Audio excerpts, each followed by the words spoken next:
There are two very normal household chores I don't like: filter cleaning and vent cleaning for the dryer. This makes life just a little bit easier.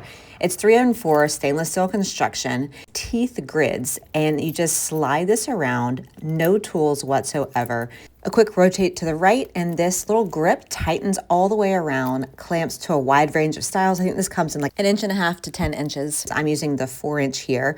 Rust and corrosion resistant. I see this thing as multiple indoor and outdoor purposes, but for me, I'm going to use it for our dryer vent, and what stands out to me is convenience. Being able to tighten and loosen the clamp instantly without bringing tools just makes cleaning out the dryer vent faster and easier and a little bit less frustrating. I'm going to rotate this thing down while I talk. I feel like it's strong enough for industrial or mechanical use, obviously home use. I think it'd be fine for indoor or outdoor because it is stainless and I don't think it's going to break down. I feel like this is very easy to grasp, and you're seeing it's tightening down super easily here. I feel like these key hose clamps solve that frustration of a traditional clamp that requires a tool or can strip easily, and instead I'm getting a strong, secure clamp, tightens easily by hand, holds up in tough environment. Overall, it's a really easy solution, but it just makes my life easier and makes me happy. If this is helpful for a buying decision, please give us a like so I know to make more videos like this.